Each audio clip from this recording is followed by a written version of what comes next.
નમસ્કાર, આપ જોઈ રહ્યા છો પાટનગર નેટવર્ક ન્યૂઝ અને હું છું આપની સાથે રેના। બુલેટિનની શરૂઆત કરીએ મહત્વપૂર્ણ સમાચારથી। વાત કરીએ જૂનાગઢની તો જૂનાગઢના મેંદરડા તાલુકાના નાગલપુર ગામે અગાઉના મન દુખને લઈને બે માથાભારે શખ્સો દ્વારા વૃદ્ધ મહિલા પર અચાનક જીવલેણ હુમલો કરવામાં આવ્યો હતો। મળતી માહિતી અનુસાર આ બનાવમાં તારીખ 23ના રોજ આ બનાવ બન્યો હતો। મેંદરડા તાલુકાના નાગલપુર ગામે રહેતા લીલાબેન પરસોત્તમભાઈ દુધાત્રા કે જ્યારે ડેરીએ દૂધ લેવા માટે ગયા હતા તે દરમિયાન અગાઉના મન દુખને ધ્યાને લઈ નાગલપુર ગ્રામજનના રહેવાસી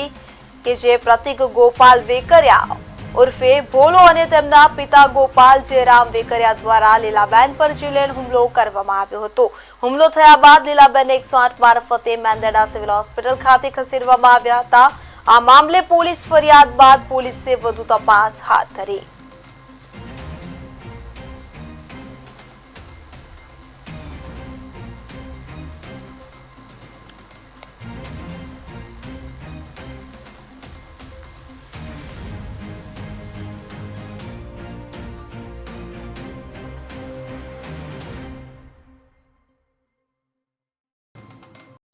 માંથી બોલાચાલી થઈ હતી અને એ કે હાલ તો અહીં વાડીએ કે તે વાડીએ ગયા તેને નહોતી ખબર તે અહીંથી કુવાડીઓના લઈને બે બાપ દીકરો ઘા કર્યા, દારૂ પીધેલા હતા બે,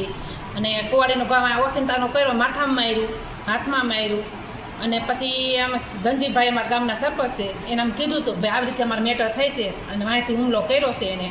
તો હાલો એ ઘરે આવ્યા અને પછી એને વાતચીત કરી કે બેઠું પતાવો કે આમાં કેસ બેસ કાંઈ કરાય નહીં કે ગામમાં રહેવું ને ગામના સૌ કે તો તમે સમજીને કે બેઠું પતાવી જોઈએ કે એટલે અમારે ખાલી ભેગા થયા બધા એને એમ કીધું કે ભાઈ આજથી આજ પછી હવે હુમલો નહીં કરીએ અને તમે નહીં કરતા એમ માંથી બોલાચાલી થઈ હતી અને એ કે હાલ તો અહીં વાડીએ કે એ વાડીએ ગયા તેને